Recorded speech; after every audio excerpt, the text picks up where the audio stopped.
Okay, everybody ready? Yep.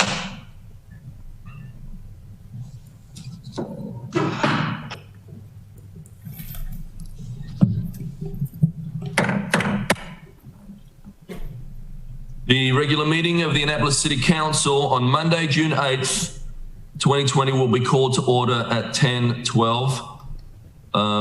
At this time, would everybody stay seated for the invocation given by Alderman Rodriguez, followed by the Pledge of Allegiance. Thank you, Mr. Mayor. So I think the power of George Floyd's life and the reason his death has shaken so many millions comes from its symbolism. He died with his hands cuffed behind his back, with a white officer's knee on his neck. His death was the most brutal possible symbol of the oppression felt by so many Black Americans at the hands of our justice system, our court system, and our prison system.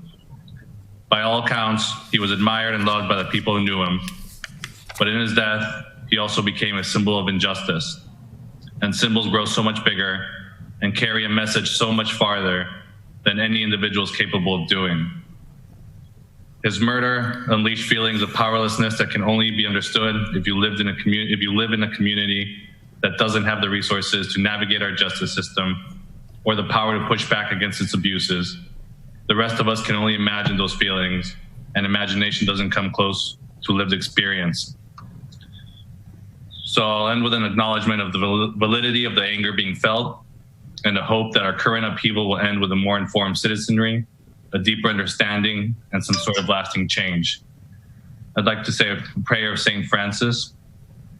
Lord, make me an instrument of your peace.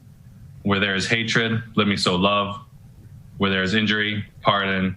Where there is doubt, faith. Where there is despair, hope. Where there is darkness, light. And where there is sadness, joy.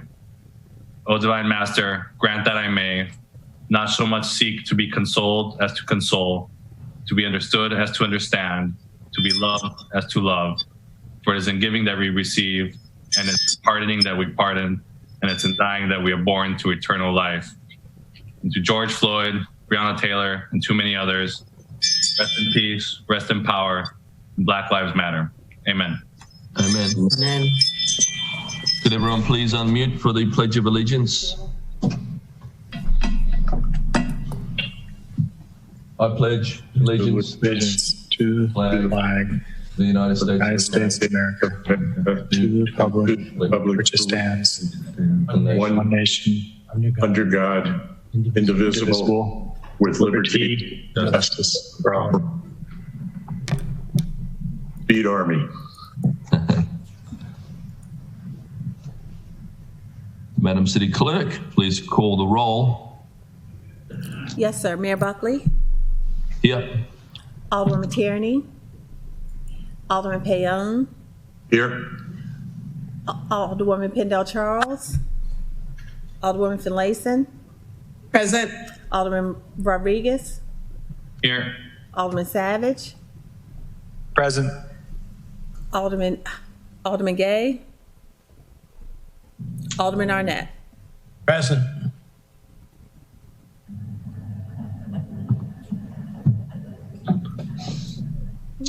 Thank you. Mr. City Attorney, please present the first on the agenda. Yes, Mr. Mayor, the next item on the agenda is approval of the agenda.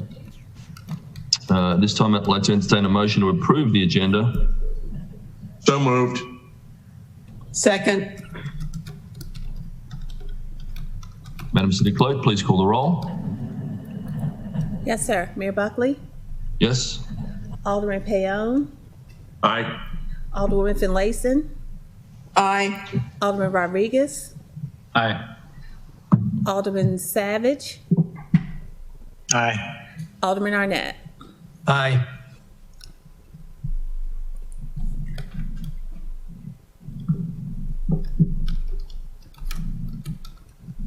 Mr. City Attorney, please present the next item on the agenda. Yes, sir. The next item on the agenda is petition, reports, and communications, starting with update from the mayor.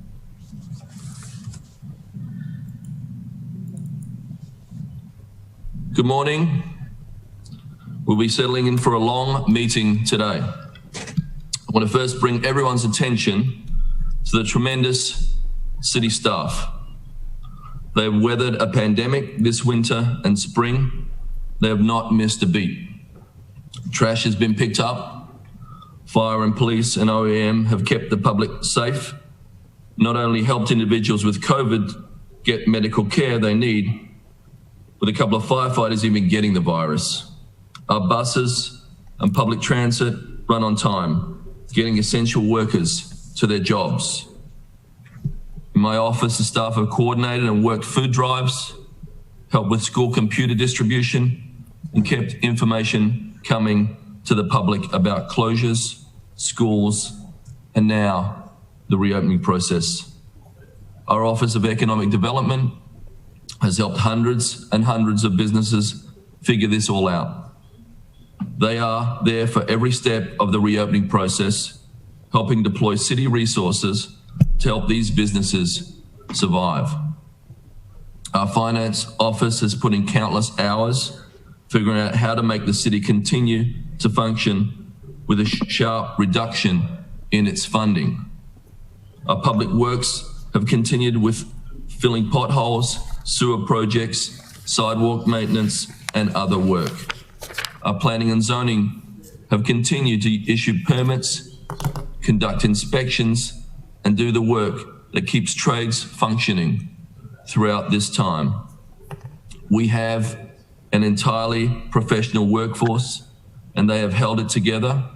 And I want to say, as a mayor of the city of Annapolis, I am full of pride each day at their spirit, their perseverance, and their grit. Let's give them a round of applause. Thank you. We, as a city council, all want to thank you for your hard work. Over the past week, Annapolis joined what has become a worldwide protest, demonstrations, and a vigil in opposition to racism. In Annapolis, thousands have turned out. We saw it in a peaceful march yesterday from Navy Stadium to City Dock. We saw it in a vigil last night. We saw it in daily demonstrations in our public spaces and even in front of City Hall last week, where Police Chief Edward Jackson came out to address the crowd. I've been a participant, as have members of my family and my staff. We will have this difficult conversation in Annapolis.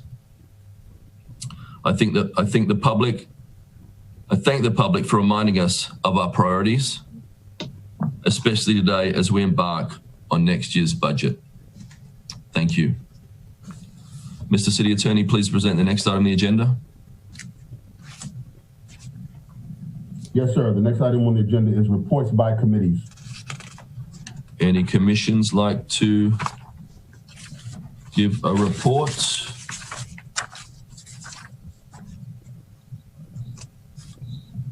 Alderman Pound. Thank you, Mr. Mayor. I don't have a committee report, but I guess while you were talking about it, I thought that something was in order. And I would like to thank our finance director, Jody Dickinson, and Katie Connolly, and the city manager, and my colleagues on the finance committee for doing a terrific job under difficult circumstances with the pandemic. Most of us put in tons of hours. There were two of us were working most of the weekend. I know that, along with Alderman Savage and Alderwoman Tierney, and very, very impressive in my opinion. And I think we owe particularly the finance department and the city manager our thanks. Good job, guys.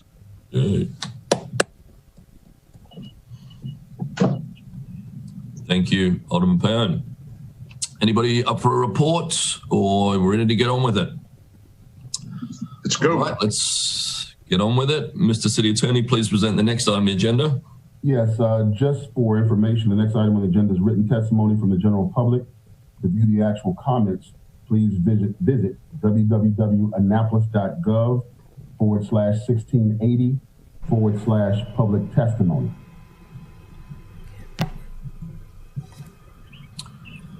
We have public comment by Claudia Garrett, Barbara Beeler, Gregory Shea, and Deborah Yatsik on ID 141-20. Thank you for your comments. Please, everyone, go to that website. I'll repeat it again, https www.annapolis.gov/1680-public/testimony. Hopefully that is on the bottom of the screen. Mr. City Attorney, Alderman Payan. Thank you. Mr. Mayor, we also heard from the Severn River Commission this morning through Jim Burdick, and they were weighed in on the issue of a deputy city manager.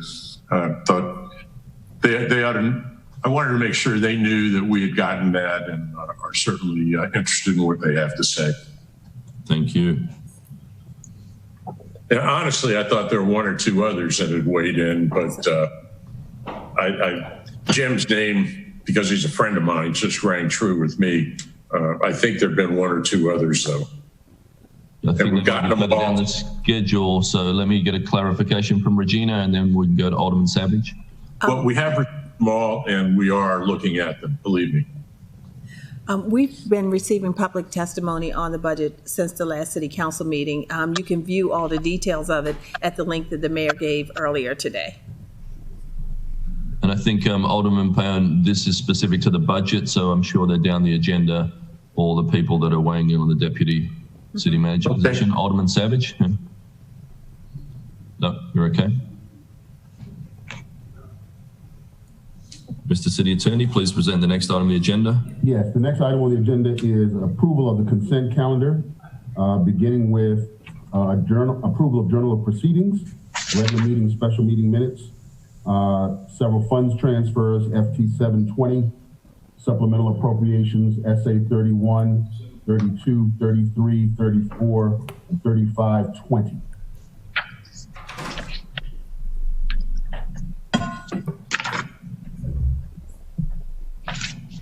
Alderman Arnett. Mr. Mayor, thank you. I would like to request that FT 7 and SA 3520 be pulled from the consent calendar. Second. Got that, Regina? Oh, I just have to be seconded. Sorry. Alderman Savage. Yeah, just wanted to, maybe it's just me, but Mr. Lyles, I can't really hear you too well. I don't know if you have your earbuds. Yeah, I can't hear. I can hear you, Mike, but not very well. Okay, You're kind of muffled. Yeah, I'll speak up and then I'll switch to my laptop. My desktop isn't working that well. The approval of the journal proceedings is part of the consent calendar.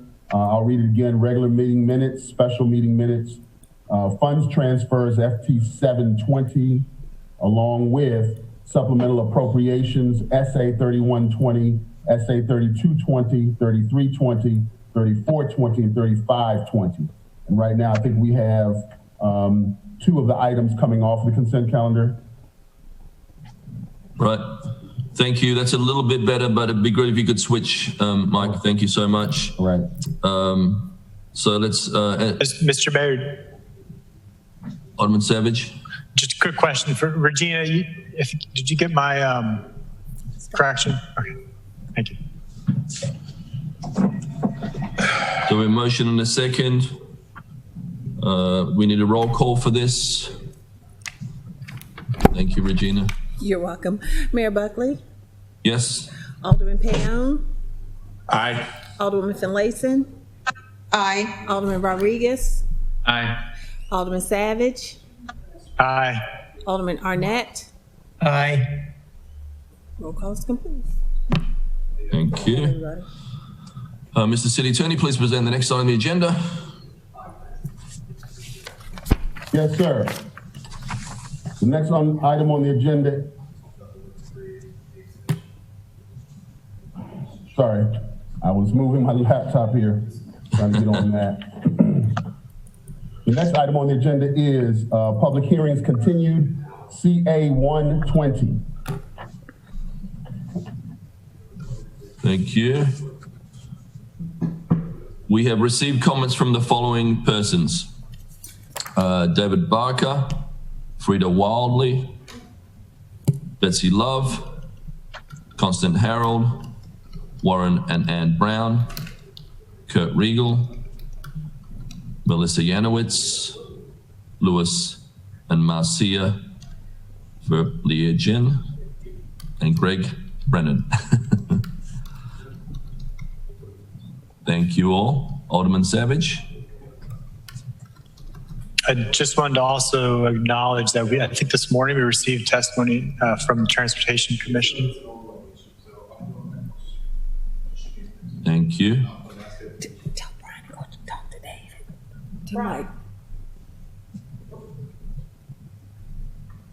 Good to go. So I declare the public hearing on CA-120 closed. Thank you. Mr. City Attorney, please present the next item on the agenda. Yes, sir. The next item on the agenda is O-2020 Deputy City Manager for Resiliency and Sustainability for the purpose of establishing the position, providing for certain terms of employment and compensation, clarifying duties and responsibilities, transferring certain environmental programs and activities, and generally relating to the position.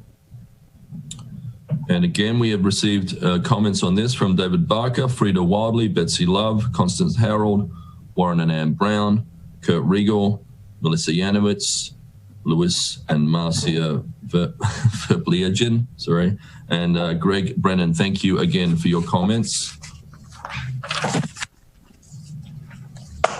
I would like to declare the public hearing on O-2020 closed. Mr. City Attorney, please present the next item on the agenda. Yes, the next item on the agenda is legislative actions, first reader, beginning with R-3120, hiring freeze, for the purpose of imposing a hiring freeze on non-critical positions in the city of Annapolis, providing for an effective date and a termination date. Is there a motion to adopt R-31-19 on first reader? So moved. Second. Third.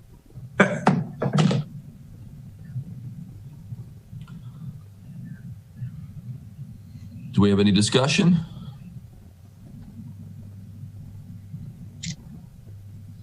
And this is your amendment, yours, Alderman Paone?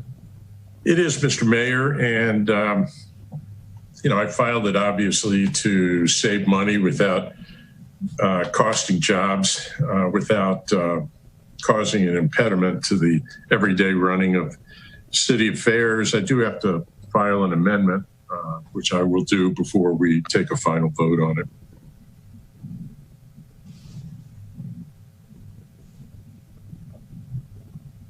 Okay. All those in favor with a show of hands, say aye. Aye. Aye. Thank you. The ayes have it. Mr. City Attorney, please present the next item on the agenda. Yes, sir. The next item on the agenda is R-3220, first readers, George Floyd, for the purpose of memorializing the tragedy as a point in time when the City Council urges the citizens of Annapolis to join hands with their city officials and civic leaders in committing to each other that violent and disrespectful treatment that degrades dignity or disregards human life will not be tolerated. That's R-3220 on first reader. So a motion to adopt R-32-20 on first reader. So Second. Thank you.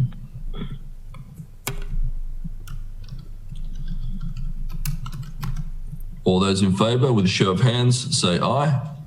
Aye. Thank you. Is there a motion to suspend the rules to allow passage of the resolution at the meaning of its introduction? There is, Mr. Mayor. Thank you. Is there a second? Second. Thank you. All those in favor? Is a show of hands okay, Regina, or do we have to do it? That's fine. Show of hands. All those in favor with a show of hands, say aye. Aye. Aye. Looks unanimous. Thank you. Is there a motion to adopt R-32-20 on second reader? So moved. Second. Second.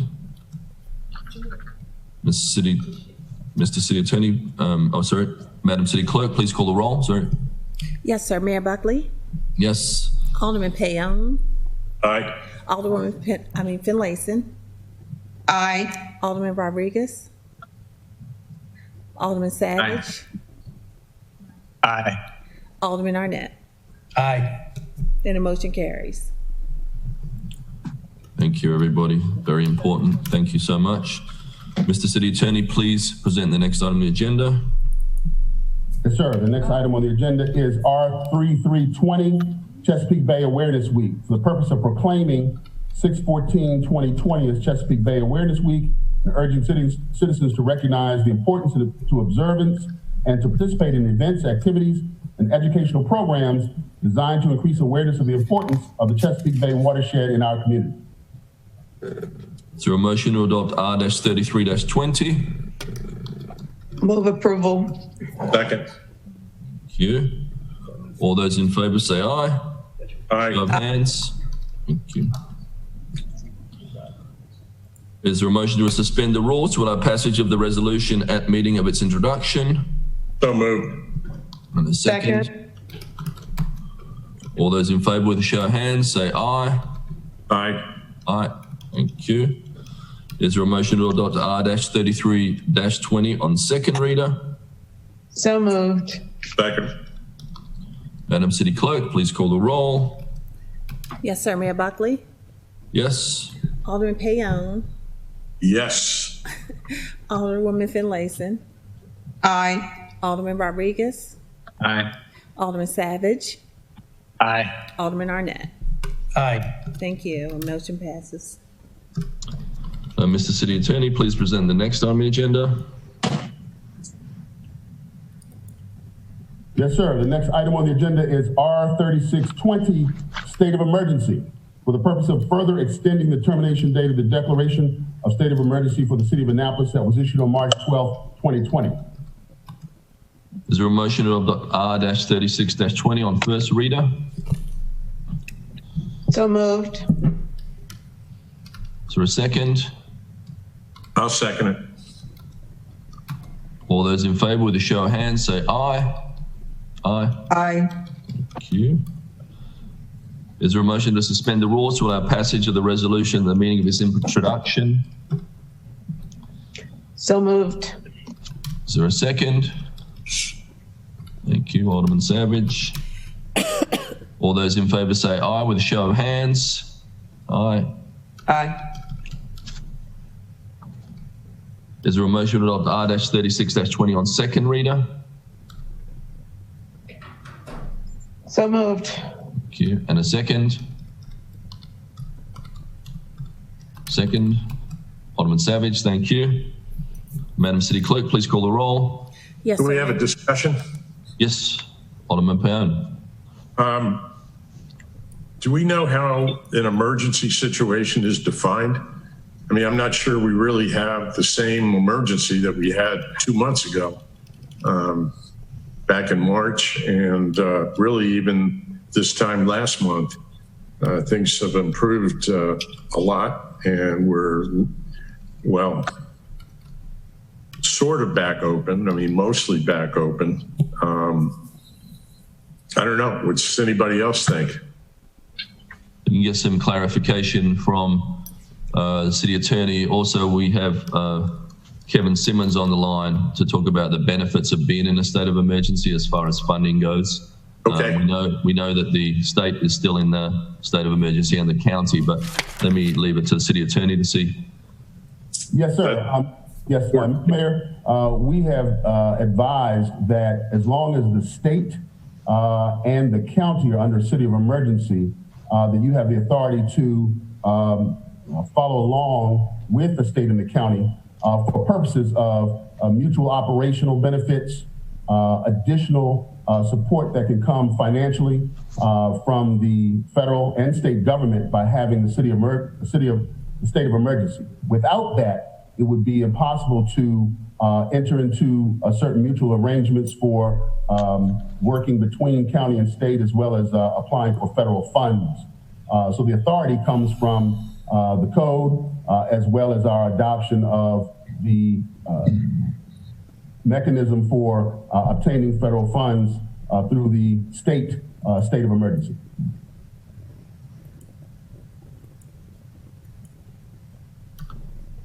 Thank you. That's helpful, Mr. Mayor. Would you like me to get Chief Simmons to weigh in a little bit too? He was always on the forefront of this. Alderman Pound? Wouldn't hurt. Are you there, Chief Simmons? Yes. Can you hear me? Yes. Can everyone hear me? Yes. Yep. Yes. Good morning, everybody. The state of emergency can support our response efforts and aid recovery, especially in securing funding. If you're not under a state of emergency and the funding is available, then our chances of getting that funding is nil. I'll give you an example. Recently, the Office of Emergency Management received about $25,000 being under the state of emergency from Homeland Security just to aid in our recovery. If we were not under the state of emergency, we would not have received that funding. And that was unsolicited. They just kind of reached out to us and said, hey, here's some emergency funding to help you out. But make no mistake about it that the city is still in the COVID-19 response mode. In Anne Arundel County, there are 4,236 cases with 176 deaths. So we're still in a response mode. And just another tidbit of information, the 21403, the Eastport zip code, has the highest amount in the county of 506 cases. And the 21401 zip code in Annapolis has the third highest in the county on 423 cases. So the mayor may still need to use his emergency powers for like quarantine with Dr. Kalyana Raman, as well as if he wants to appoint someone as a recovery manager, et cetera. I see a hand go up. Thank you, Mr. Mayor, and thank you, Director Simmons. I keep getting questions from my constituents about who are all the people in 21403 that are contracting the virus, because nobody seems to know anybody. I know Alderwoman Finlayson has been asking for this kind of detailed information as well. I think it's important to have an idea, because if there are concentrations, those could be places to avoid. But it is really, I have no answer to give constituents, and it is of some concern. So to answer your question, that has been an endeavor I've been trying to remedy with the health department since the inception of this pandemic.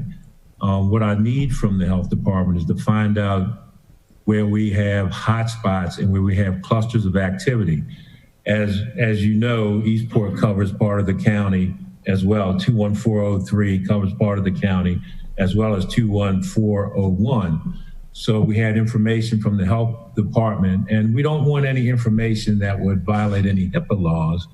But if we knew where the clusters were and the hotspots are, we can actually go into those areas and apply resources where the need is greatest. So we're still trying to get information from the health department on that. Yeah, I thank you. I know some people are saying that this has got HIPAA rules complications. I don't think we're asking for names. I think we're just asking, as you said, for cluster areas. And it's not just to be avoided, as you said correctly, and we appreciate your leadership on this. It's to see if there's any aid we can provide in those areas.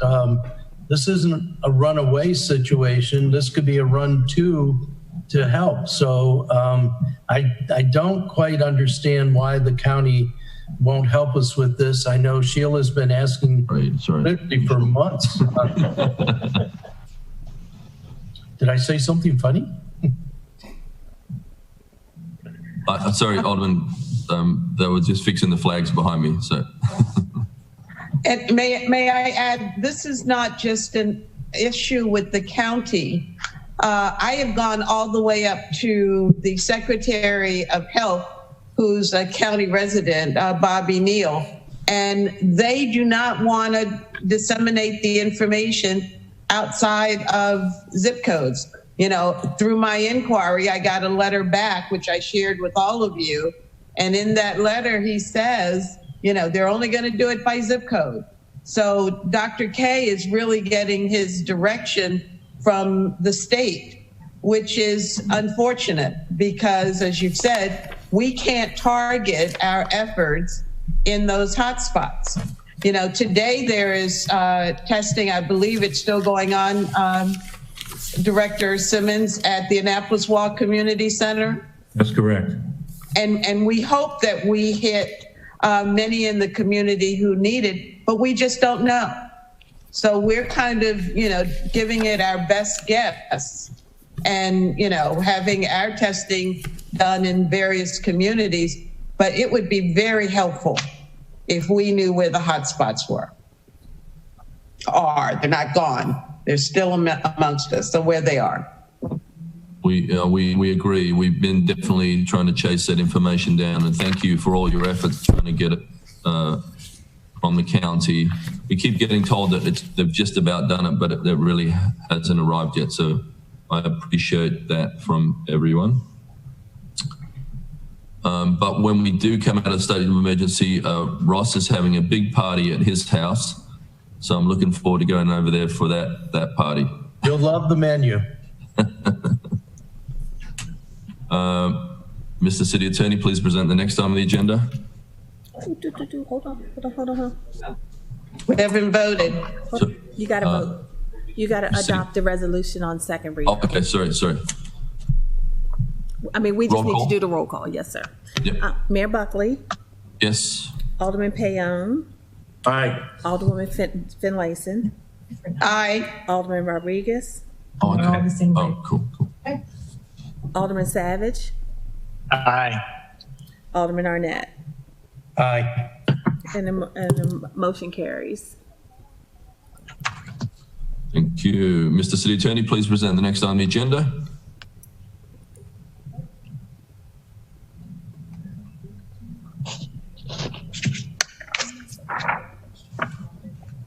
Yes, hold on, Mr. Mayor.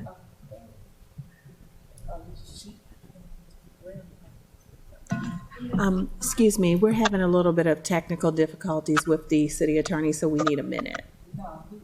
Thank you, everyone. We're just trying to upgrade the microphone. If you give us a few minutes, thank you. It's Zoom. Okay. He didn't say anything. Read the next item. Can you hear me, Regina? Yes. Hold on. Much better.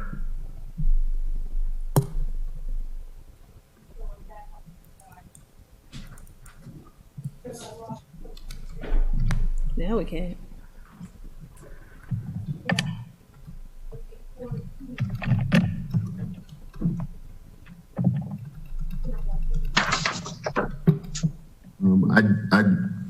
Regina, I do not have video. No. Microphone sounds good, though. All right, sounds good. We'll keep it this way then. Okay. The next item I have on the agenda is legislative actions, second reader, beginning with O1620 annual budget and appropriation and property tax levy. So move. Second. What are we moving and seconding? The ordinance on second reader of O1620. We're going to stop at this point. David and Jody are going to give a presentation. Okay. Mr. City Manager and Finance Director Dickinson would like to make a presentation. Did we get a first and a second on that, sir? Thank you, Regina. Please go ahead. Julian, can you put the presentation? There we go. So the purpose of this is to update the presentation that we made, I guess, back in May for the council work session on the budget. I think some things have changed. There's additional things that are being discussed, so we would like to update this. So Jody and I will sort of tag team on these slides and just update where we are on the budget as of today. So next slide, please, and Jody will take over the next few slides. Okay, so the first slide that we have here just outlines the sources of the general fund revenues. This is what we are projecting in the 21 budget. And the real property line shows you that this is based on a constant tax rate. It is $1.5 million higher than what we're seeing in the FY20 projected. Actually, a little close to $2 million difference from FY20 projected. That is our only source of increasing revenues this year. The remaining sources, license permits, fines, etc., those are all either flat or declining into 21 because of the COVID-19 emergency. Next slide.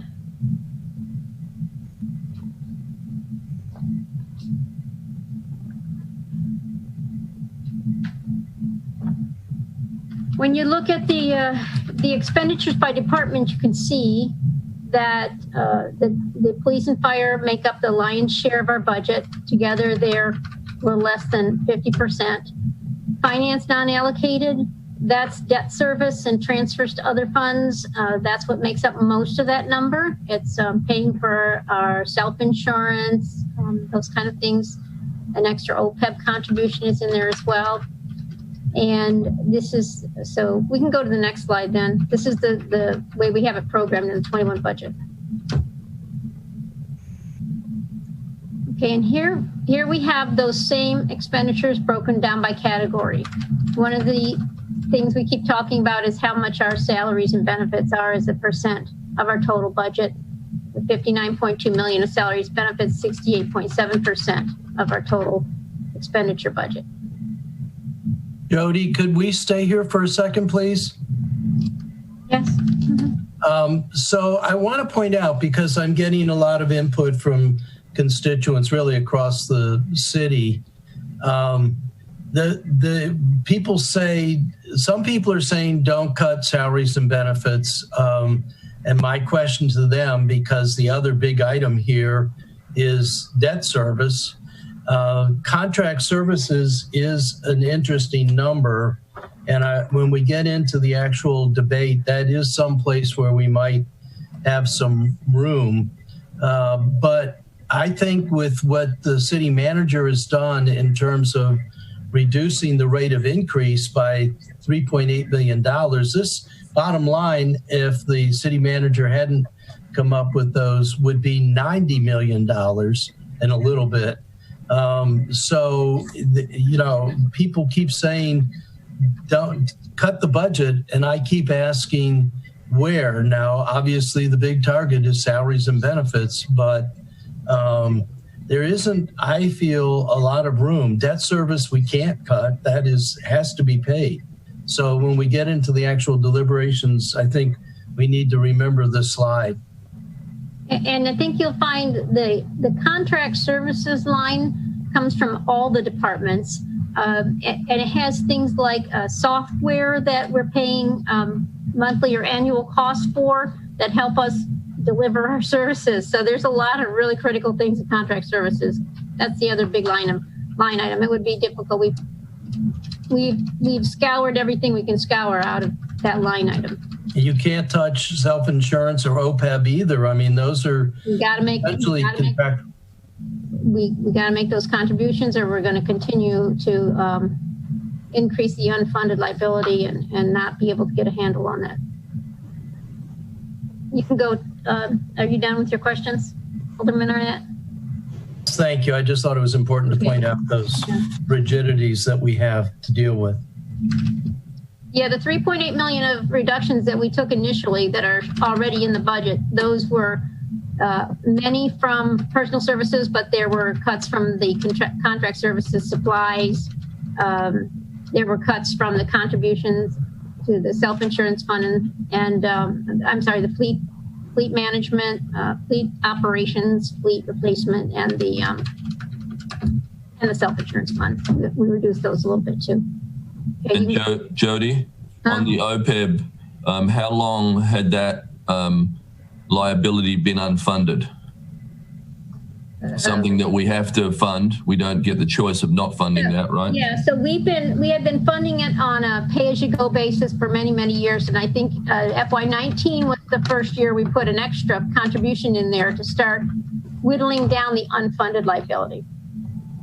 Thank Not you. a lot. We're trying to increase the amount we're giving every year, trying to catch up. Okay, I think we can go to the next slide. Okay, so this shows you our total general fund revenue and the pieces of fund balance that we have appropriated. The capital reserve fund we're going to use 1.7 million of that to pay for capital projects. That's why we set that money aside, and we're using it for those appropriate purposes. We have 1.3 million that we're going to use from our one-time uses reserve. I call it a reserve. It's not technically a reserve, but we have it set aside in fund balance for non-recurring expenses. And that's why we set that aside, so we can use it for one-time items. And then in this budget, as we've talked about, we have 473,800 coming out of the budget stabilization fund. That is what we call our structural deficit going into 22. These are monies being used from general fund current revenue, budget stabilization fund, that are being used for ongoing expenses. And so we want to stay away from that as much as possible. Jody? Yes. Again, I think this slide shows some very important information, and again, we will get into it when we do our deliberations, but we need to notice that revenues are $82.8 million and spending, even with the cuts recommended by the city manager, is $86.3 million. Page 20 of the budget binder shows how we make up that difference. But the point I want to make here is we are spending more than we're taking in and from revenues. And so we need to get into a debate or deliberation on that. So I don't want to disagree. The $86 million number is higher than the $82 million number, but in that $86 million number is a transfer to the capital project fund for capital projects. And that is not coming out of our current revenues. That is money that we have set aside at the end of 19 for capital projects. It's like we've set aside money in a savings account to fund our capital projects, and now we're using it for capital projects. It's not it doesn't imply a deficit or deficit spending or a structural deficit. I don't think we disagree. Okay. But my point is, if we hadn't had City Manager Gerald's cuts, the spending trend was to go to $90 million, not 86. And we are growing our expenditures faster than over time than our revenues are growing. And I think that is an unsustainable situation. We are managing it so far with the transfers that you just mentioned. The question I'll get to when we get into the debate about the budget is how much longer can we continue to do that? So that's the only point I wanted to raise. Okay. Jody, I think there's another important point, and that is of the 473,000 that were taken from budget stabilization, 240,000 is, as noted at the bottom, is for the transfer to transportation. That's unusual. That's because of the current crisis that we're in, that people aren't parking in our garages. I don't think we would expect that on a going forward basis. So the real structural deficit in my mind is the 233,000 difference that we're having to cover from the BSF. Jody, I wanted to chime in a bit too, and thank you for this. This really helps to explain things, and thank you, Alderman Arnett, for bringing up some of these other issues as well.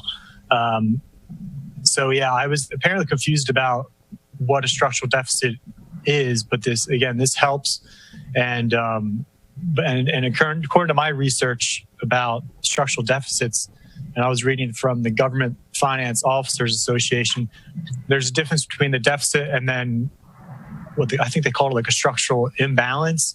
And so the imbalance, I think, is what Alderman Arnett's referring to, whereas there's the general imbalance between our expenses and our revenues, where we typically use our other funds to balance it out, which is appropriate. That's within our financial policies. But there's still that underlying imbalance, which we, at least in my view, I think we should seek to resolve and try to bring those into balance. So those reserves that you see there, the capital reserve and the one-time reserve, are a result of, as we talked about, every year, our revenues come in a little better than we anticipate.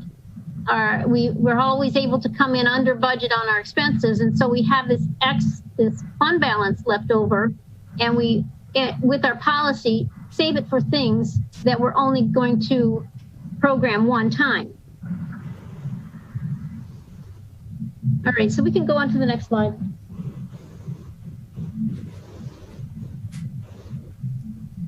David, you want to take over? Yeah, so this is the list that Alderman Arnett was talking about, the reductions that we developed back, I guess, in March, and we provide this to you before we started the discussions with the unions. So during these 3 months, as this has evolved, all of these can be taken, including the 401A. The 401A plan will have to be changed, but that 160,000 can be taken.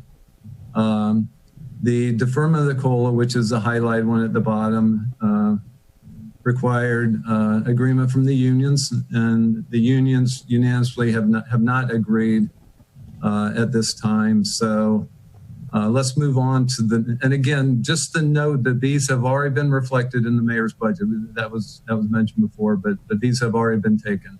So next slide, please, so we can talk about Plan B for the COLA David, deferral. Yeah, right.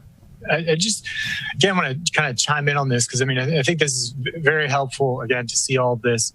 But I still remain concerned, because I think one of the things I said in my email to constituents was that staff costs, which I think was a slide that you or Jody gave previously, was that staff costs still increased 9%, where our revenues only increased 3-point-some%. And so I'm just thinking, again, the cuts that you made are reasonable, very reasonable. But I'm just wondering next year if we have a similar situation where we don't control staff costs right now. And I know we'll get into that in terms of what the unions are refusing to do or not. But if they don't agree to any kind of reductions, we're going to be in a very difficult situation next year, because those staff costs are going up, but our revenue's not going up that much. And I don't know if we can make these cuts. I mean, I think, again, are reasonable, but I don't know if we should be making them every single year just to try to balance out our budget. I'll add there that of that 9%, and I haven't calculated it recently, so I mean, that could be approximately, some of that is regular salary increases and steps and COLAs. But some of it is that we're having to ratchet up our pension contributions for the police and fire pension, because like we've discussed, we're trying to catch up with the proper contribution rate at moving from 22% in 20 to 28% in 21. And then we plan to move up to 33% in 22. So we're playing that catch up game with the police and fire pension because of the actuarial study that we had done on our assumptions. So Jody, I'm glad you mentioned that, because when you're not involved in the budget, you're looking at it from outside. These things all just seem so simple, but those contributions are something that we have to honor, and it is part of that increase, and it's part of our catching up from things that happened in the past that we have to do. We don't have the choice of just saying, no, we're going to continue to ignore that, because we cannot let our pension plans become terribly unfunded, like is the case in most of the rest of the country. I'm very proud of the work the city has done to keep our pension plan as close to fully funded as it is now. And that was a commitment that Sheila and I, when we were working on interest-based bargaining many years ago, made with the unions, with the employees, is that this is our promise to their future.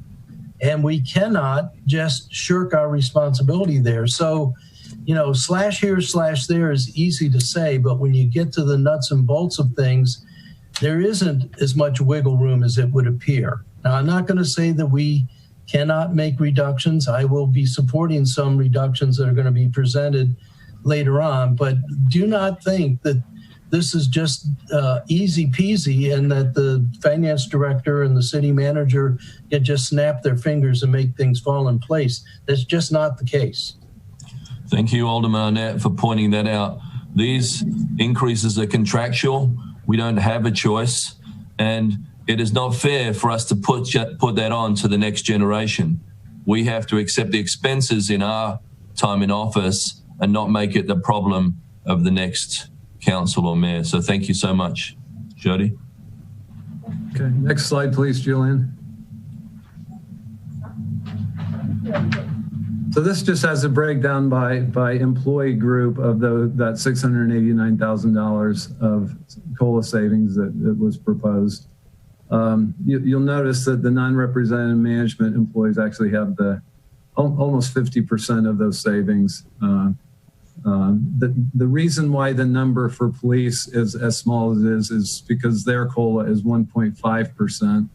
All other city employees are 3%. Theirs is 1.5% because of the deal with take-home vehicles that their personnel got. So that they have half the COLA that the other city employees do. So next slide, please. So this is our backup plan if there's no COLA deferral, which is where we're at right now. So we talked about the $240,000 number, the proposed transfer to transportation from the general fund. That will no longer be required because of the transit cares funding that we received. We'll more than make up for that. So that's actually some savings. The 689,000 is the number that we have to make up to take away the 240. So it's actually 448. So our alternate plan is to increase the personnel turnover allowance. So Alderman Payon, we probably don't need the hiring freeze because these numbers are going to drive us to that anyway. So we still have the 2% that was in the original list of cuts, 572, 890. That still has to be in place. And then we're adding another 448 to that number. So we're over $1 million in savings from vacancies. So as I mentioned, just in order to reach the budget next year, we're probably going to have to impose, except for the most essential positions, as well as all the enterprise employees, because they don't fall under this same restriction. But to get to that $1 million on the general fund personnel side with vacancies is going to be a real stretch. Next slide, please. David, unless there's questions. David, so we got a schedule in our budget binder that showed about $3 million worth of unfilled positions, but 1.8 million at that time were for public safety. Are we thinking, I think your next slide, I see it now, you're going to be going there, sorry. I anticipated the next slide. We will have to be looking with this size cut.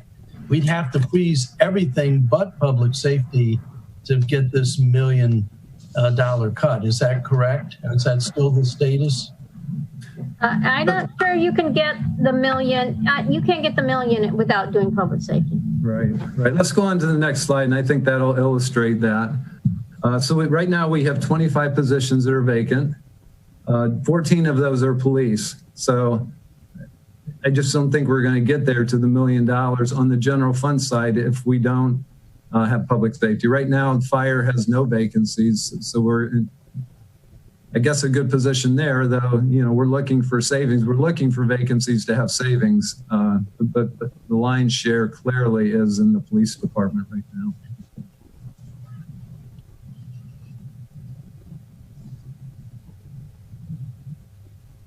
David, I have a question about this alternate.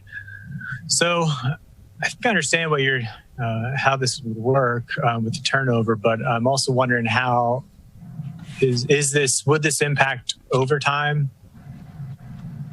or would we end up losing out by having to increase overtime? Yeah, so there's some, and Jody weigh in on this as well, but there's certainly some areas like fire where if we don't hire people, they've got to have the constant staffing no matter what. So they either do it with employees that are on board or they do it with overtime. Right now we don't have any fire vacancies, but if we do and we don't fill those, then we'll have to make up for that with overtime. Yes, I would agree. There's some of this will have an impact on overtime. I see the public works positions down at the bottom. That's the next most significant department besides police.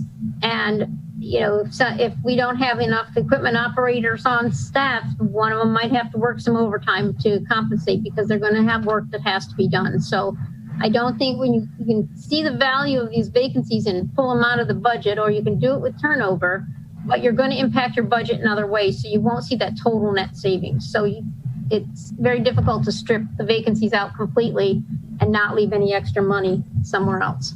Yeah, and in public works, the big impact, I mean, there's going to be less services provided because you can't do the same number of pothole repairs with 5 people that you can do with 10. But the big impact is if we have snow events, which we didn't this year, thankfully. But when we do, then you need all of those equipment operators and maintenance workers to do the snow removal, and you have additional overtime if you don't have them. Alderman Arnett? I think Alderwoman Finlayson has had her hand up. I apologize. I can only see half of you on the screen.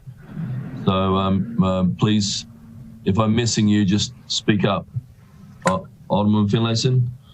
Yes, 2 questions. We cannot eliminate positions without eliminating services. So is there a correlation? And I just heard both David and Jody speak to the public works positions. What services are we cutting if we eliminate these positions and do not use overtime for existing employees?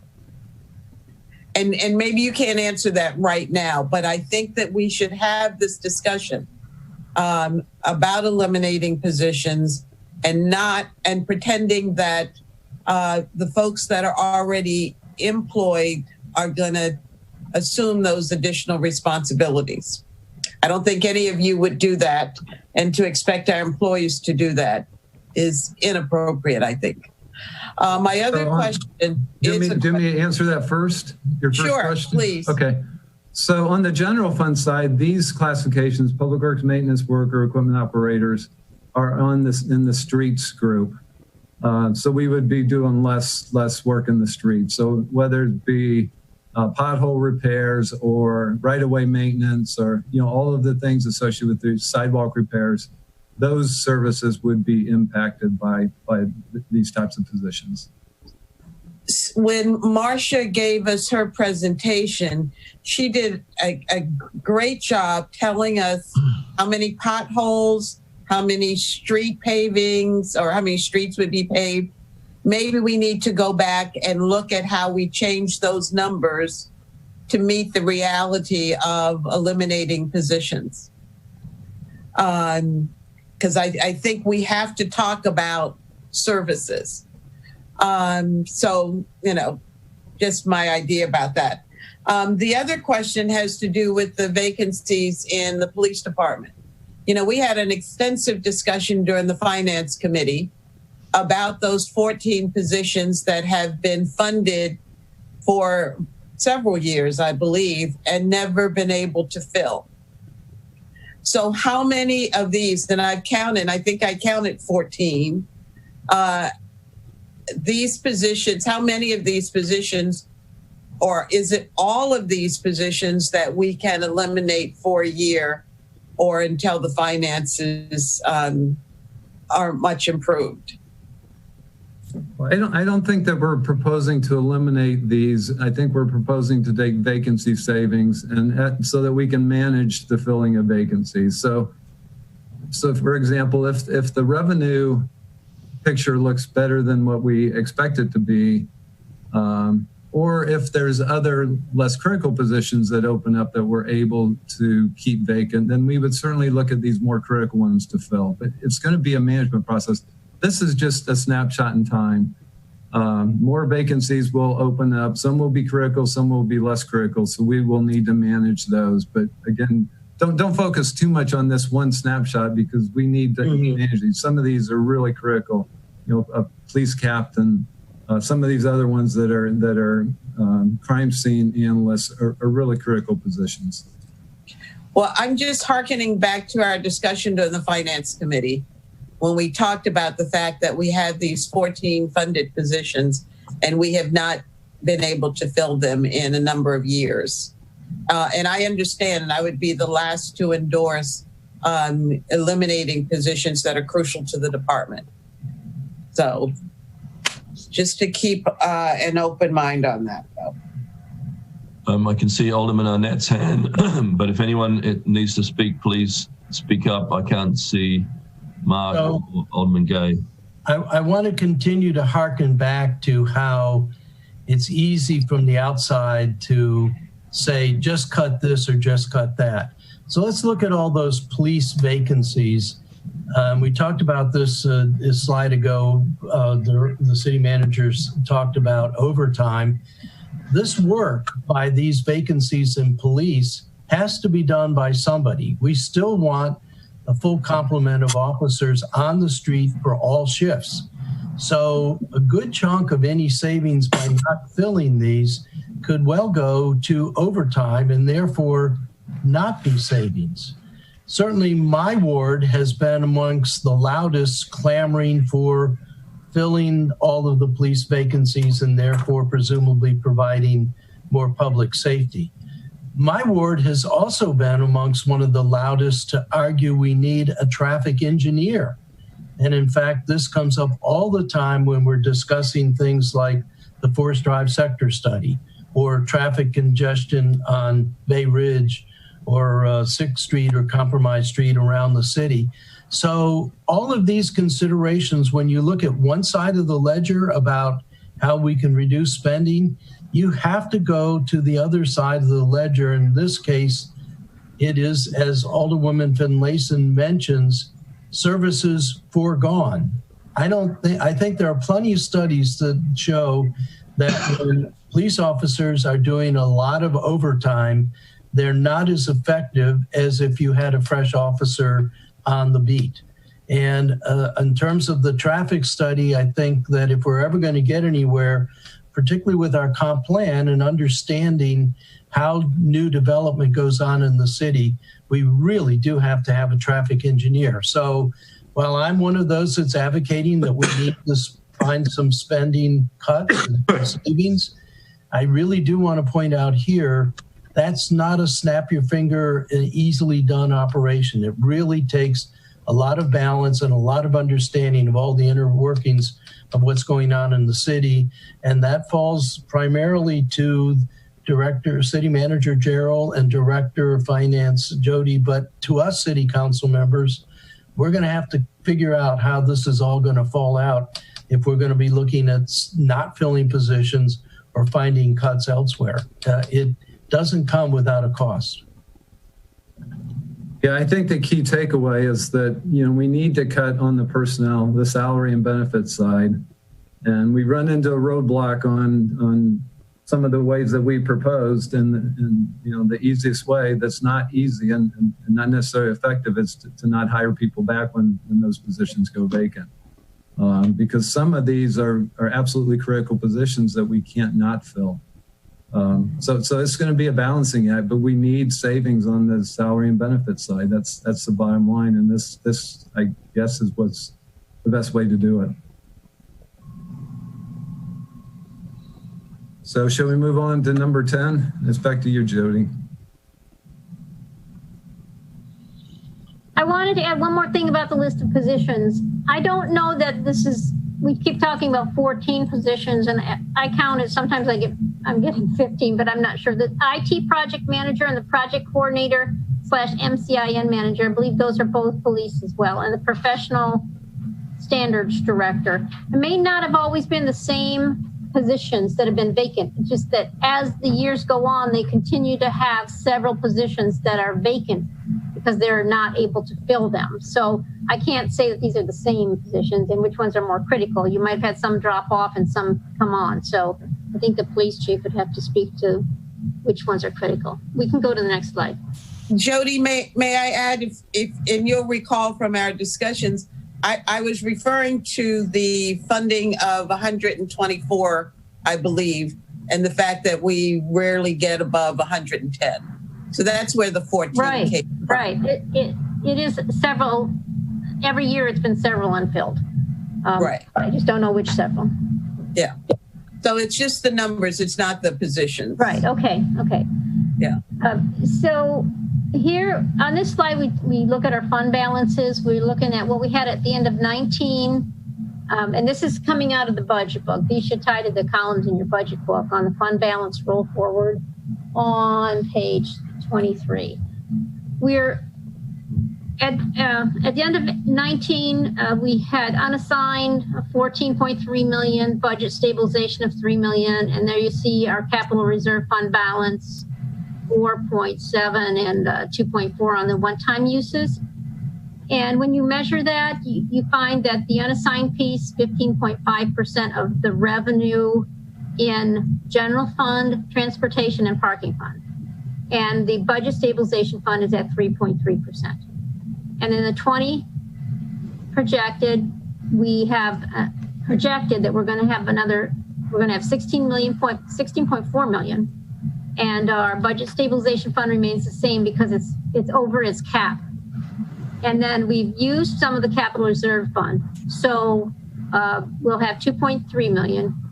And the one-time uses reserve goes down to 1.8. And some of these numbers are what we just talked about. The 2.3 and the 1.8 we're using in the 21 budget. So what you'll find though is if that 16 million materializes, the first line, and that exceeds our 15 million 15% fund balance requirement, that difference will drop down into those reserves and serve for future budgets. And this, as you can see in the FY20, the unassigned general fund balance is 18%. So presumably, if that materializes at that amount, we'll have about 2.5 percentage points of revenue to go down to the capital reserve and the assigned for one-time uses. Jody, when will that be determined? After the 20 annual financial statements are completed and we know exactly what our fund balances are. So we talking August or December? No, we're talking December. I mean, we'll have a pretty good idea probably in September, but if any audit adjustments come up, we will have to adjust the number upward or downward. Mm-hmm. Okay, next slide, Julian. So these next couple of slides just have some information on the constant rate versus constant yield. So this is just the history of the city for the last 15 years or so, I guess, on constant rate versus constant yield. The city has always done constant rate. So these just show you what the differences were or would have been in the tax rate over these years. You notice that in 14 and 15, when property values apparently were decreased in the assessment, the constant rate was actually less than the constant yield would have been. But consistently over the years, the city has used the constant rate methodology. Next slide, please. So this just shows you what the constant rate is going to produce and what the impact are to our residents. So if you own a $100,000 house, if it was $100,000 in FY20 and was valued at that amount, the additional tax in FY21 from the 3% increase in the assessed value will be $22. If you own a $250,000 house, it will jump up to $55. If you go all the way up to $1 million, it's less than $20 a month of an increase. So this isn't dramatic. It's not a huge increase, but this is what it is. It varies by what your home value is because it's based on percentages, and that's how percentages work. But these aren't huge costs for our property owners. Any questions about that? Okay, next slide, please. Jody, I think that one's yours. Can you go back to that, please? Last slide. So that's Ross. What does that mean to Bill Gardash? $4 million house. Is that 800? Hi, Bill.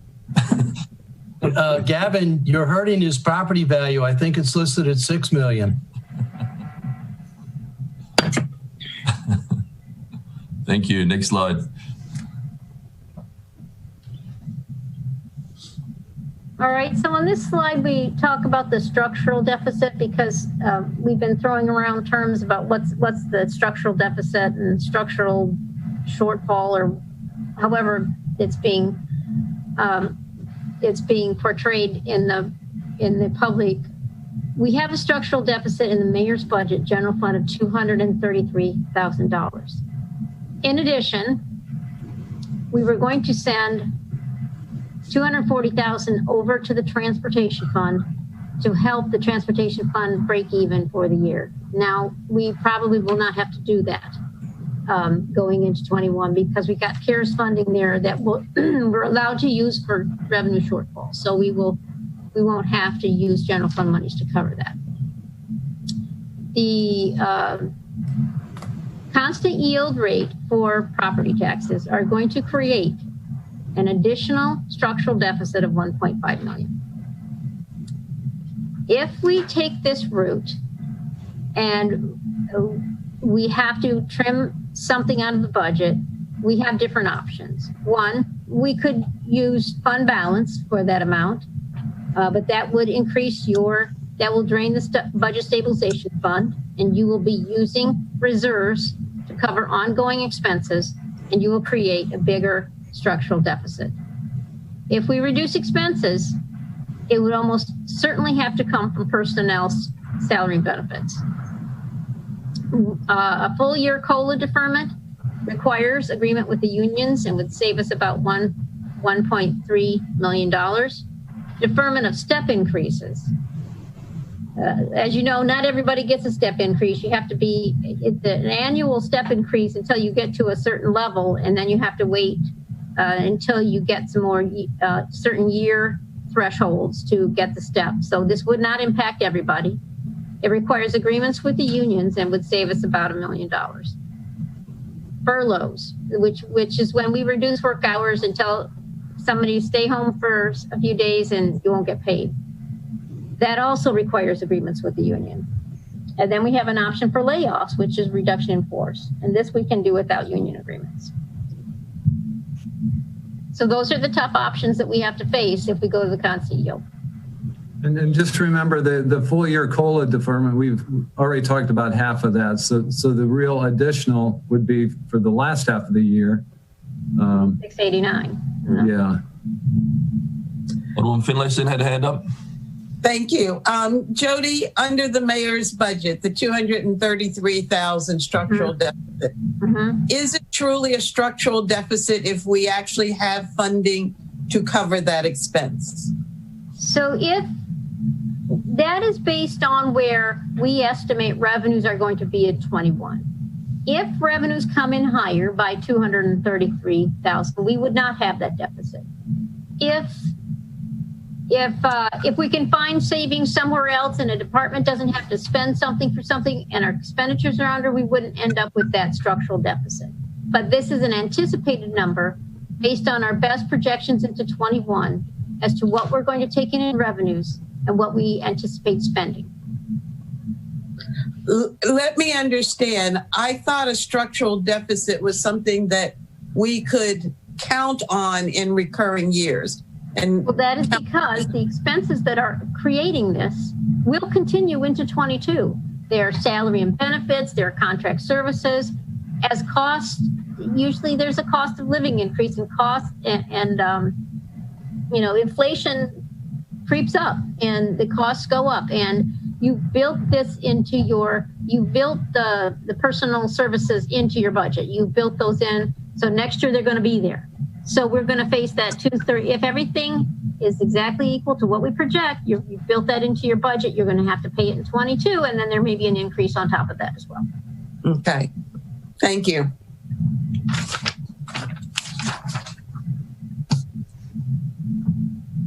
Okay, last slide, please. So our plan going forward is that we're going to do monthly updates, of course, of our expenditures and revenue. We'll provide information to either finance or full committee or full council, depending on how you would like us to do that. That second bullet used to be an easier one to do, but it's getting harder all the time. But we will, depending on where the budget lands, we will work on potential additional budget actions should they be needed if the budget situation deteriorates. And as I mentioned, updates to the Finance Committee.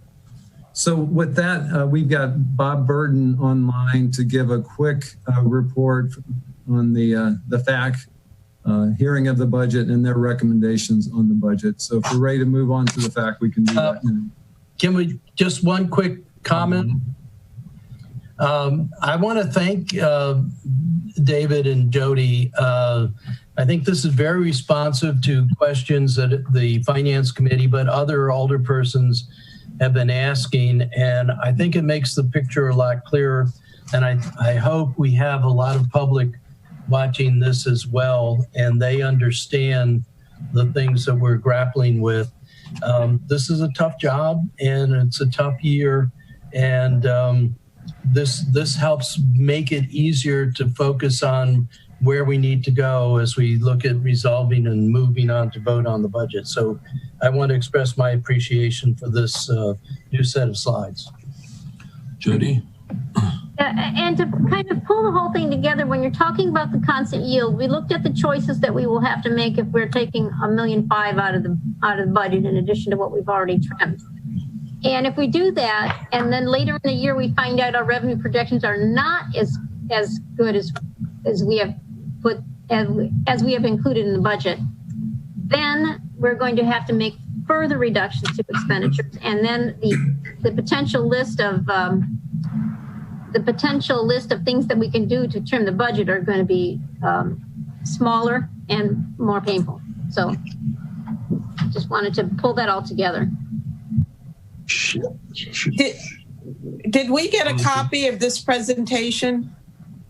Yes, I emailed that out yesterday, I guess. I emailed it to all the okay, thank you.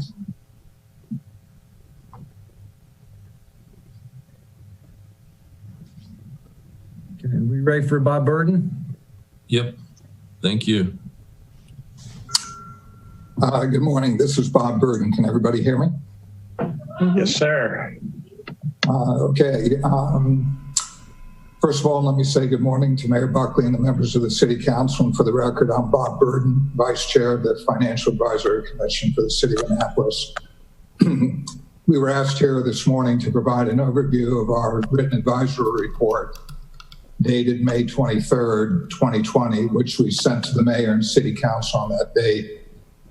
The report outlined the Commission's recommendations regarding the city's proposed 2021 operating budget, capital budget, fees and fines, as well as the FY 2022 to 2026 capital program.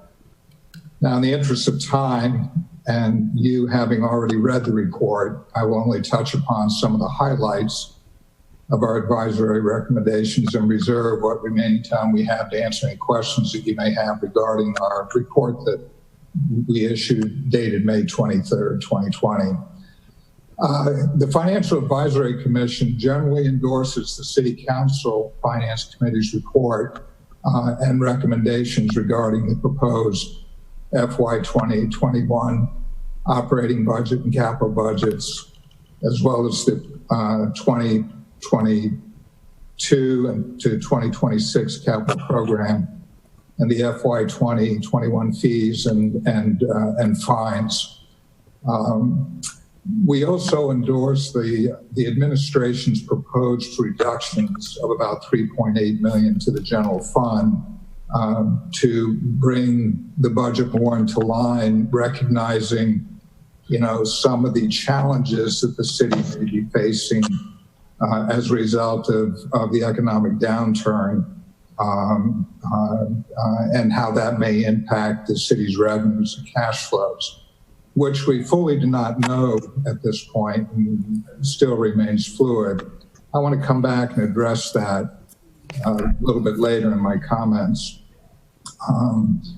We recommended in our report that the mayor and city council consider not appropriating funds at this time for expenditures deemed non-essential, and to place those unappropriated funds into a contingency fund with the intent of appropriating those deferred expenditures later in the fiscal year if conditions warrant.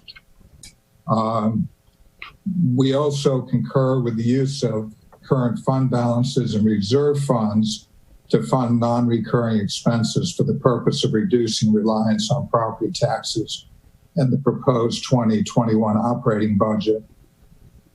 We nonetheless, though, caution that the mayor and the city council adhere to the underlying purpose of why these reserve funds and fund balances exist, and not permit those balances to fall below the required levels, particularly given the uncertainty and fluidity of the present economic downturn caused by the disruption of the COVID-19 pandemic and its potential impact on future city revenues and cash flows. The fund balance and these reserve funds may be needed in the coming fiscal year. One other point that we did touch upon, and we recognized, as was recognized and even discussed in this morning's council meeting, is the large portion of the city's operating budget, which is getting close to 70% of the general fund, is driven by personnel-related costs.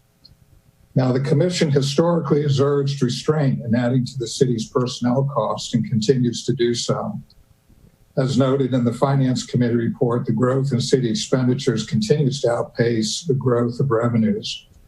And personnel costs also have a direct impact on the city's cash flows. Even though the city is a service industry and heavily relies on personnel to provide services, the continued growth of expenses, including personnel and pension-related expenses, in excess of the growth of revenues and the associated impact on cash flows, will not be sustainable in the medium to long term. The city may be facing some difficult choices to control these personnel costs down the road, including eliminating, reducing, or modifying city service and program delivery across the board. And if not that, then the city may be facing the prospect of increasing taxes and fees to bring personnel costs into line with revenues and cash flows. The city should begin now the process of evaluating the feasibility of such actions. Now, as part of this evaluation, the city should also examine the levels of the city's contributions to employee pensions and/or consider transitioning to retirement programs based on defined contributions from the city and away from programs which guarantee a defined benefit. We raised this thought about 2 or 3 years ago in a presentation that we presented to the city council during the budget time. And at that point, we did receive some questions regarding as to how the city would go about doing that. And we hopefully were able to answer that adequately then. This is a prospect that probably should be continued to be discussed as the city starts looking at how to address these ever-increasing costs as you look down the road here. Now, going back to the earlier comment that we really don't know the extent of what the economic impact will be as a result of the downturn in the economy on city revenues and cash flows. We certainly have experienced in years past when there's an economic downturn, that impact is usually delayed when it comes to the budgets and cash flow and revenue of municipalities. You generally see that 6 months down the road or further when you start looking for tax receipts from income taxes and property tax receipts and stuff like that. And so there is still some level of uncertainty and fluidity that the city is going to have to pay close attention to over the course of the 2021 fiscal year.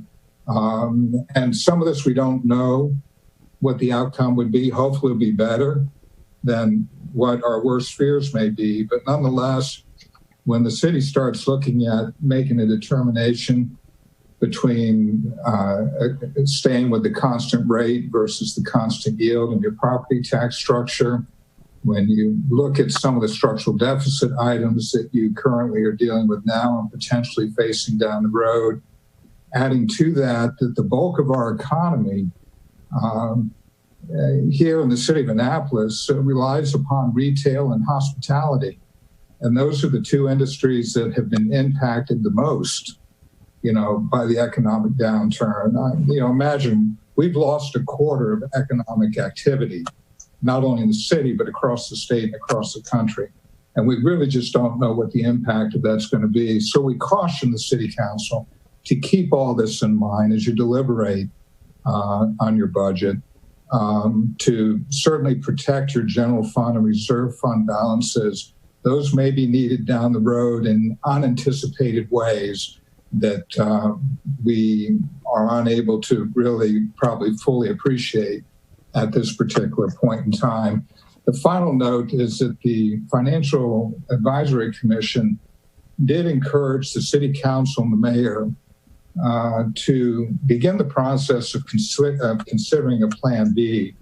Now, I know that in the presentation that you just received this morning, there was a Plan B about what to do if the public sector unions did not agree to the 6-month deferral of the COLAs. But we're talking more about a Plan B for what to do if the city starts realizing negative impacts on its revenue and cash flow from the pandemic-related economic downturn. And such a Plan B should identify levels of revenue and cash flow shortfalls that would trigger some or all of potential Plan B expenditure reductions that may have to occur in order to keep the city budget in balance and to make sure that you have the required resources needed to be able to deliver the core services that our citizens and businesses depend upon. With that, I'll close out and make myself available for any questions that you may have on our recommendations or from the report, which more fully outlined what our positions were that we delivered to you back on May 23rd. Thank you. Alderman Arnett. Thank you, Mr. Mayor. First of all, thank you to the Financial Advisory Commission for your report. I think you give us every year very sound advice, and we appreciate the service that you've given us now for must be at least 12 years, starting with the Blue Ribbon Commission. Bob, I did want to ask you on page 2, you talk about this setting aside sort of a contingency fund, and you say commission suggests the mayor and council identify and consider not appropriating funds for expenditures deemed not essential. And those are the magic words. And I wonder if you have any wisdom about what we determine to be essential versus non-essential. I think that's where the real rub comes in, because I have different views of what's essential versus non-essential across my constituents, but there must be some sort of general thinking about what we consider to be absolutely essential. The city has to provide this, or it's not fulfilling its obligation, versus we would like. So this is versus need versus want. Did the Financial Advisory Commission have any guidance to give on that deemed not essential clause? Well, Alderman Arnett, that's a good question you raised. And this is probably a question that we've had to address in the past. Do we have any specific recommendations for this budget year? No, but let me note that the Financial Advisory Commission recognizes, as the City Council does, that your budget document, as well as being a financial document, is also a political document as well. And that you do have issues of constituent concerns that you need to address with your budget. It really comes back to what the City Council defines and believes are the core services that the city needs to provide its citizens and businesses, core services to the such that if they were reduced or potentially eliminated, could create issues of concern fundamental to the operations of government and why it exists for its people, i.e. public safety, certain public works elements that involve, health and the welfare of your residents. But in terms of specific recommendations for this budget as to what is essential and non-essential, we did not dig that deep into it.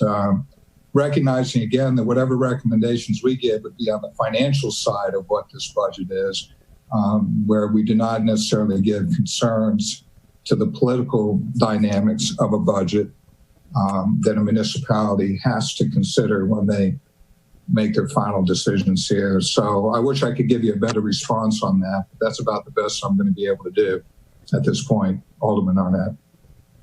Mr. City Manager has an answer. Yeah, Alderman Arnett, we actually took that recommendation to heart, and we're looking real hard at some of the bigger purchases that we need to make next year. Some of this happens automatically, like with the capital outlay. We don't necessarily move and spend all that money in the first 2 months or 3 months or even 6 or 8 months of the fiscal year. So some of that is just naturally going to slide back with a lot of these bigger purchases. So we're going to manage that process. We think that's a really, really good recommendation, and we're going to take that to heart. And I know the finance director has already reached out to departments that have big purchases in their budget to start those discussions. Well, thank you for that, David. And I'm assuming you're talking about big purchases that are on the general fund side, because I think that's where we have the most need to take. Thank you. Correct. Alderman Savage had his hand up. Thank you, Mr. Mayor. And thank you, Bill, for your presentation and the report. I think it is very helpful. And I like the idea for the mid-year Plan B. I think we do need to start to consider that and think about what we might need to do as things develop. And also regarding, you had recommended that we show expenditures for future years, essentially future year projections, and I agree that would be very helpful. I think we used to have that in previous budgets, maybe before this particular council, but I do remember seeing that. And I think, again, that would be helpful regarding trying to figure out how quickly our expenses are going to be growing over the next few years, in particular our staff costs. And again, thank you for bringing up the concern about that general growth of expenditures. I think we do. I think we should revisit this as a council well before the budget, so we can figure out what our plan is moving forward, because I am greatly worried about next year. But thank you again. Thank you, Alderman Savage.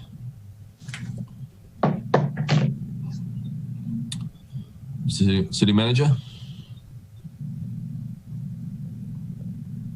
I think we're done with our presentation, so move on to the discussions, I guess. Okay, so next I have amendments proposed by Alderman Payne.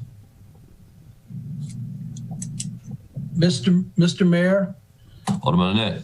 Do we have I know there are several amendments, including one from the Finance Committee. Do we have a copy of those amendments somewhere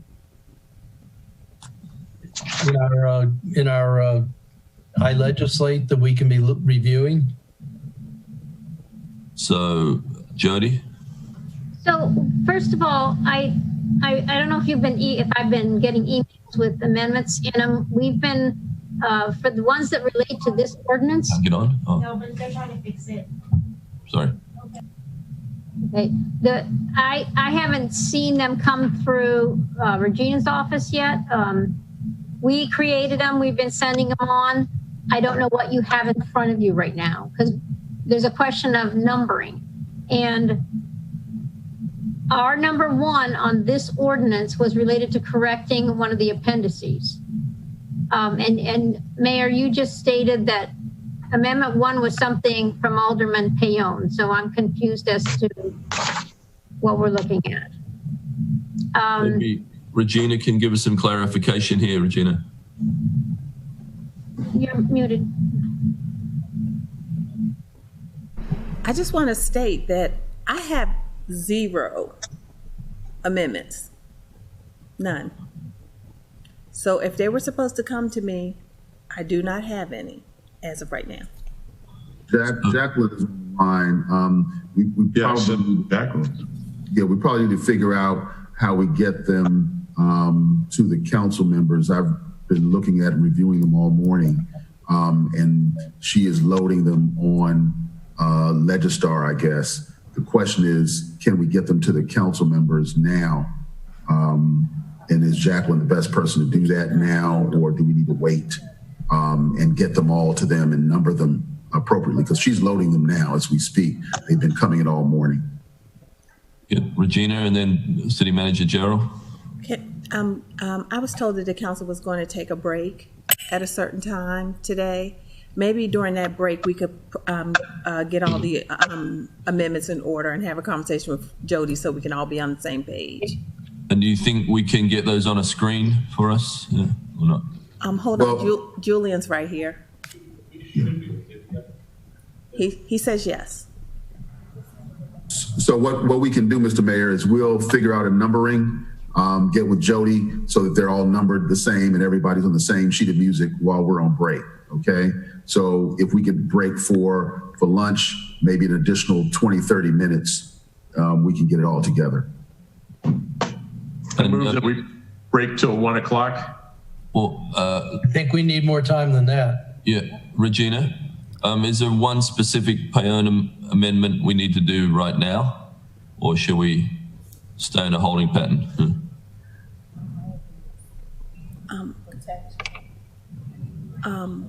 Or Jody, you referenced something from Alderman Payon? No, that was based on what your statement that the First Amendment was from Alderman Payon. Okay.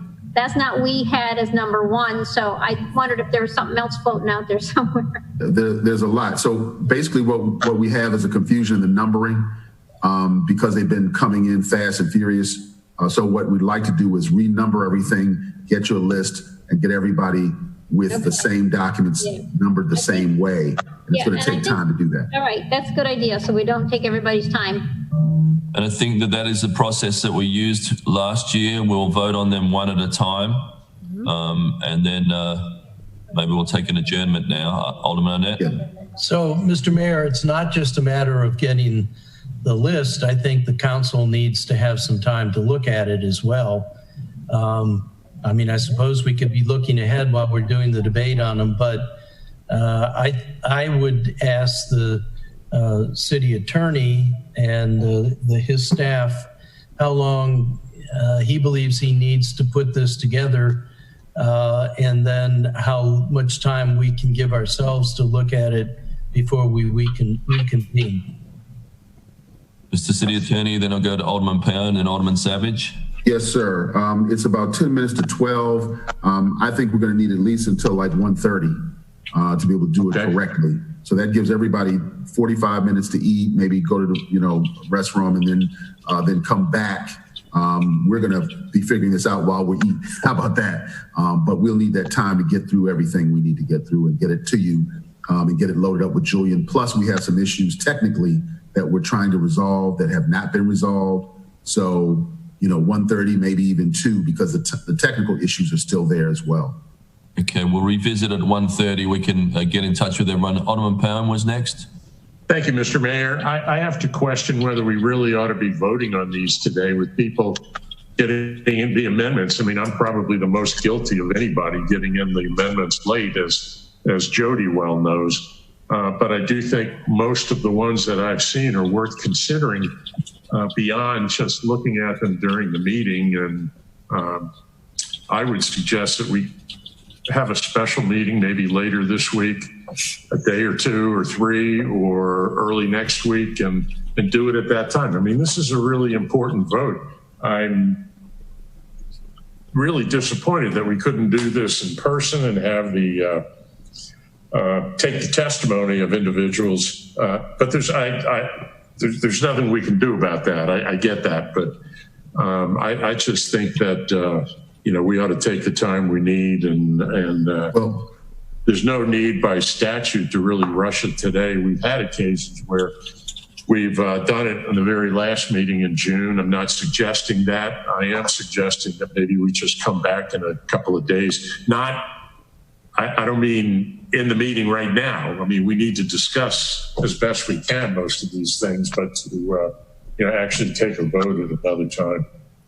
Mr. Mayor, I would think at this point we need to figure out from a process standpoint what we're doing, because to the extent that staff has tried to cut off amendments so that you can make a decision, they keep coming. And so if the council wants to continue to amend, we need to figure that into the process of when is it going to stop so that you can actually consider things. Because if we push it off to another day or two or another week and amendments keep coming, you'll never get to consider the amendments that you're doing. So we need to have a cutoff period so that, you can discuss, and then we can put a date for the vote for the budget. I would not have recommend that. I recommend, based on the minutes you have, they're not that difficult. They can be read pretty quickly. There are numbers associated with them. Jody can respond, and we can move on with the consideration of the budget. I'm going to let Regina speak. I understand Regina got amendments last night at 11 o'clock from city councilors. Is that right, Regina? Yes, and I received some today at about 10 minutes to 10 before we walked upstairs. Just for clarity purposes, I just wanted to remind the council that any amendments you adopt today, you have to make a motion to see if the amendments are substantive, and you would possibly, if the vote is carried, have to have a meeting on next Monday on the proposed amendments. So anything you vote on today will possibly, if you agree that they're substantive, have a meeting on Monday the 15th. That is a really I just wanted to point, throw that Regina. out there. Jody, a little clarification, please. Yeah, I wanted to explain that the amendments that are coming to you, one is a correction. The rest are mostly, there's one that we have for the mayor's proposed budget, but the rest of them are coming from aldermen who gave us the amendments. And we got them, I think I got the first group last week, midweek, and had to pull together several numbers. And then I was continuing to get direction into the weekend, and the last batch, as the Alderman Payon has admitted, came at 11 o'clock last night. So in the meantime, we are cranking the numbers, coming up with the values, writing the amendment so it affects the correct line items. It's very time consuming. And the more line items we affect, like when we do furloughs, we affect almost every department. So we have to, it's a very complicated amendment. We've been working on them all weekend. And this morning, as we check and double check, we're sending them on to Regina and Office of Law to make sure they check them, and we're giving them numbers in the order that they should move forward. And generally, when it comes to the aldermen, it's the order that we receive the amendment request in. So these are things you're all going to be familiar with because you've discussed them, you've discussed them. So it's not going to be anything out of the ordinary or something that's really strange. And then you're going to vote on them, and anything that's voted on will be voted on as a total budget at a future meeting, which we hope to be next Monday. The county would very much like our tax rate settled before the meeting on the 22nd. That's a long time for them to wait, and they have some steps to go through on their side before the end of the fiscal year. So Alderman Annette had his hand up, then Alderman Savage, then Alderman Finlayson. Thank you, Mr. Mayor. A specific question and then a general one. is one of the amendments that the Office of Law has the one from the Finance Committee that has recommended that the budget be reconstructed to reflect the current city organization? I haven't seen that one. Yeah, and I don't know if you voted for that. Yes, we did. We voted for it twice. Can we refer to Takia and see what she has? Okay, so we drafted that just in case it came up, so we can send that on as well. So I know you said that you had. Mm-hmm. The other point I would make is it is not just we, the council, that need time to see all of these amendments and digest it. I presume we're going to be making these amendments available to the public so they can see what we're doing. And that, I believe, is another argument for why we need to get those. We may reconvene this afternoon for further discussion of other parts of the budget, say the capital part and some of the other things. But I would think that we need to give constituents time also to know the nature of the amendments that we're considering. And I like the sounds of having a reconvening on Monday. We could probably even do it later this week and still meet the 3-day notice time. For me, the sooner we reconvene, the better, after we give everybody enough time to read and understand the amendments. Regina was going to, would you had your hand up, Regina? I thought you were going to add to what he was saying.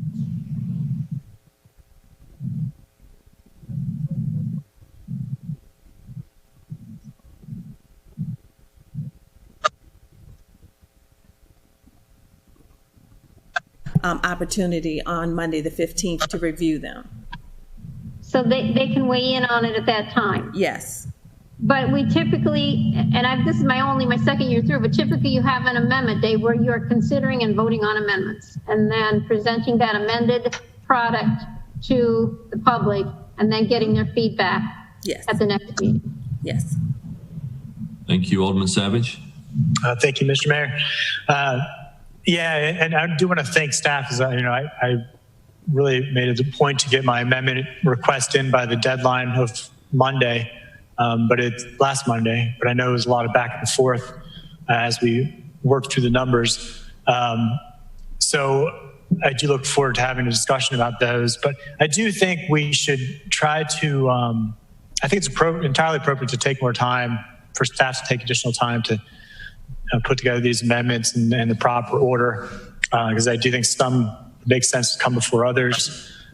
So I'd be good with, I do think we should reconvene later today. I'd really like to get done what we can today, even if we get started on a few things. I've already taken off work. I might as well use this time because like I think Alderman Arnett said, we could get through some of the CIP at the least. And also just, I think the administration, I'm guessing you're gonna have some amendments because your plan B, I think, has really become plan A in light of, the union saying no to everything, even no to your very reasonable proposal in the budget. So there's no plan B, it's plan A. So we do need to talk about those amendments at some point. That's amendment number 2. Thank you. Alderman Finlayson. Yes, thank you, Mr. Mayor. I think we have to decide that we're cutting off amendments right now because it's not fair to staff that they're still getting amendments and with the expectation that they're going to be able to provide the information to address the amendment. My question is for Mr. Lyles. Are you going to send us those amendments as they're completed, or will we get an entire packet of everything at one time? Well, they're all completed. Our hope is to send you the packet in an organized way. So we've got to renumber them according to, I guess, less substantive to more substantive, because I think the ones that are not as substantive, the correcting errors can be done pretty quickly. But yeah, we'll organize it. We'll get with finance and we'll put it in a packet for you so you have everything all at one place. and Jacqueline also is loading them as well. So we want to make sure that the numbering is correct in all places, as well as with you. So when we come back from recess, we will get a packet and then have an opportunity to go through all of the amendments. Whether we decide to vote on them at that time is another question. But I think it would be good for us to have an opportunity to go through all of these amendments to see what they are. Alderman Payon mentioned earlier that 4 people got together over the weekend. So those 4 people probably know more about what these amendments are than the rest of us. So I would hope that we would be able to talk through all of those amendments after the break. That's the plan, ma'am. Okay. Regina? Excuse me, Julian has some things that he needs to share with you guys prior to you going on your recess. All right. Hey guys, so before we come back, I'm going to set up a secondary meeting in case, because there's a lot of issues as far as bringing cameras on right now with this for some reason. What I ask everyone to do, if you could please update your Zoom to 5.0. I'm wondering if that's part of the issue, is that things aren't lining up. You can call any of us if you have issues with that. And then if that's not the issue when you guys come back, I'm going to set up a secondary meeting to start and hope that we can actually then get everyone back on. Because right now, Ellie and Duan are both on and just audio because we can't bring them forward even. So we're trying to resolve that, and just wanted to let you guys know what we're looking at and how to fix it. And okay. Julian, you need us to sign out? Is that what you're saying, Julian? So you can read? Yeah. Well, so what I'm going to ask you to do is that when you guys go to recess, leave the Zoom, but I want you to actually then go through to the zoom.us and update it. If you go to zoom.us, there should be a bar at the very top that has a green bar, should give you a direct line to update. Apps, I think you just go to the App Store and do that. Might need to be pushed through Brian Packman as well, I'll have to see. But yeah. And Julian, I would assume that everybody's on now is okay, right? I don't know. In all honesty, it should be. They should be able to come on right now. So that's why I'm going to set up the secondary one as a backup in case everyone can't come on camera when we return. Okay, Alderman Payon. You're muted, Fred. Sorry. One of my main jobs today is to make sure that our 2 rookies, Mark and Dewan, are actually awake at this point. So I'm glad to see that they both appear to be.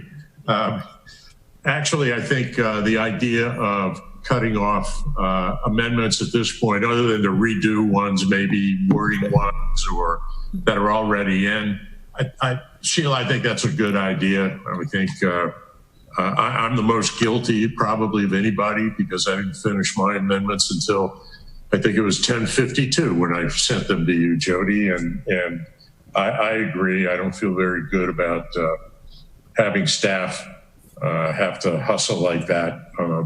And I think we've had enough time at this point. And, like I said, other than maybe rewording, redoing, there's something lacking in an amendment that's already in, I'd say no new amendments also. And Alderman Payon, can I just get some clarification? Can you not see Alderman Rodriguez? I can see him. His eyes are open. I thought you said Mark and Dewan, so. Ellie's in the room next door, so. Yeah, I'm here. Can you hear me? Yes. Yep. Yeah. Oh, okay. I don't want you to see me at all today. Till my eyes dry up. So, but what if we get to a point of the budget where we really want to make an amendment through this process?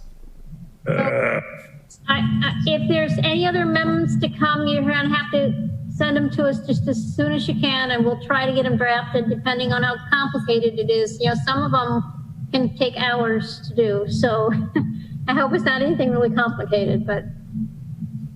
Could be an amendment to an amendment, maybe. I didn't think of that. Yeah, can I have the list also? Because I just don't even. Yep, that's what we're going to be doing in the next 2 hours while we take a recess. Alderman Finlayson was next, then Alderman Arnett. Yes, my question is for Julian. Will we now have 2 Zoom icons on our computers? No.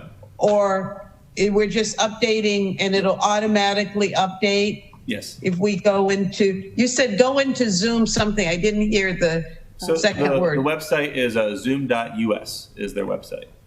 And Zoom.us? Yes. And there should be a bar, the green bar at the very top that should say to update. Again, unless you're on your iPad, which then I would be going to the App Store. I am on my iPad. Yeah, me too. Yeah, so let's go to your App Store, and then there should be, if there's an option to update, it should be right there. Okay, so I already have a Zoom icon on my my iPad. Yep. So what do I do? Do I still go to Zoom.us? No, you should just have to go to the App Store app, which again, as I said, Brian Paquin might need to push it through to them. I'm not entirely sure, but there's an icon that just says App Store on your iPad. If you go there should be an option to update through that. Again, if you guys have issues, just call me as well. Okay, so last question. So will I now have two Zoom icons? No, it'll automatically merge into one. Yep. Okay, great. Thank you. Of course. Jody, we're going to need some clarification, then Alderman Arnett. I just want to clarify, there are no amendments to amendments. When we do amendments, we're always addressing the original ordinance. I just wanted to clarify that. So you'll get series of amendments and they're all going to address the same thing. And at the end, we figure out what passed and what we need to do to make sure that all of the amendments are incorporated properly. Thank you. Alderman Arnett. Well, our amendments could be rejected, so they won't be amendments. And I think we can modify them as we did last year as we go along. My question is more basic. Will we be getting a new sign-in set of information? Or do we use the same one we signed in for this meeting? I'm going to set one up, but ideally we won't need it. But if for some reason everyone starts coming on and I see that's an issue, we'll send that one out to everyone immediately. All right, and I did write the other day with you, Julian, update to 5.0, right? Yes, you did. Yeah, you should be fine, Ross. All right, thank you. Of course.